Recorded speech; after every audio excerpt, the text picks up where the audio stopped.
Well,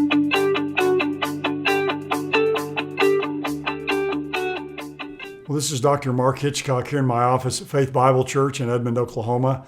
I want to welcome you to another episode of Marking the Times. Thank you so much for joining us for this weekly video blog. If you have friends or other people you know that are interested in prophecy, be sure and tell them about this if you find it helpful. You can send in questions on our Facebook page, and my daughter-in-law Natalie helps me get those off of there and get those to me. So I love to answer questions. They can be about prophecy or about other topics as well. What I want to talk about today is the situation with Iran and Israel. I know we talk about that a lot, but I think that's a major prophecy that is going to be fulfilled in the future. I've mentioned this prophecy many, many times. Ezekiel chapter 38 and 39 mention a coalition of nations that will invade Israel in the end times. It lists these ancient places.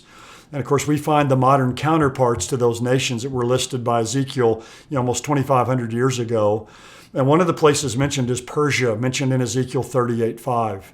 And there's been a lot happening in Iran over the last few years. I mean, anybody who's familiar with geopolitics has heard a lot about Iran, obviously, and their hatred for the United States and Israel.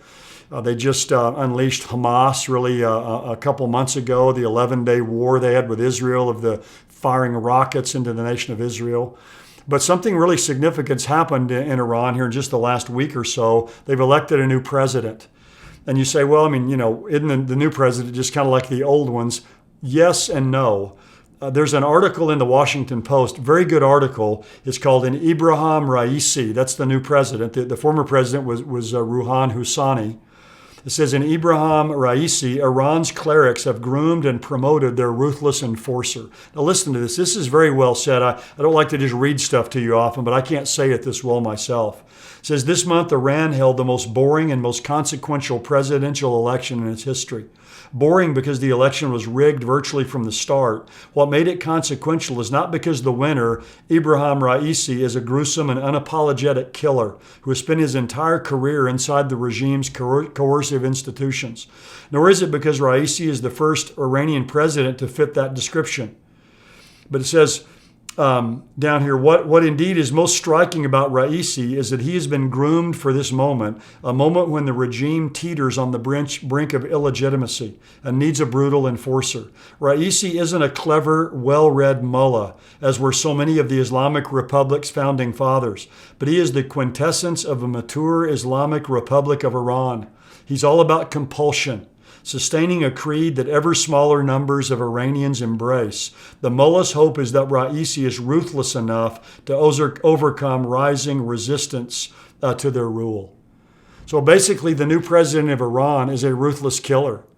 And they're hoping that he can come in and have the power, the ruthlessness and the enforcing power to kind of bring all the people there into submission under the thumb of the ruling mullah regime, because more and more people in Iran don't want that, especially those who are younger.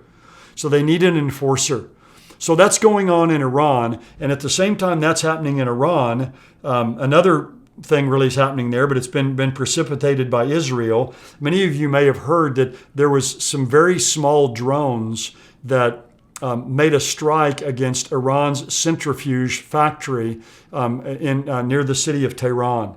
And an article articles I've read say that Iran is saying that they thwarted the attack, that nothing happened.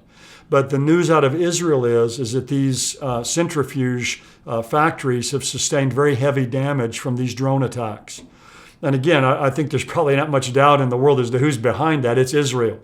Because Israel has said many, many times they're not going to allow Iran to get nuclear weapons. That was true when Benjamin Netanyahu was prime minister, and the new prime minister, Bennett, has come in and said basically the same thing. So Israel is working to try to slow down and keep putting these roadblocks in the way of Iran's nuclear program.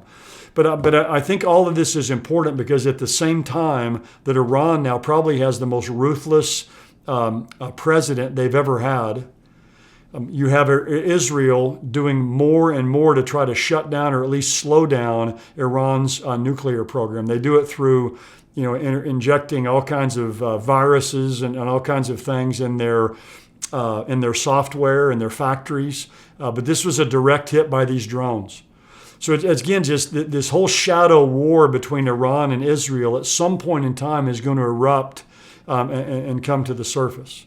Now, Iran's chosen so far to use Hezbollah in the north of Israel and Hamas over to the west of Israel to kind of do their dirty work for them. But I think with Raisi now as the president there, and with Israel ratcheting up its opposition to Iran's nuclear program, we're kind of coming at some point here to a point of no return, of the shadow war becoming an open war. And again, all of this is heading towards what the Bible predicts in Ezekiel chapter 38. So we'll keep our eye on Iran and the things that are happening there and Israel's involvement there in the days ahead, and bring you updates as more information becomes available. But again, thank you for joining us this week. As always, we appreciate it so much. God bless you. Hope you have a good week.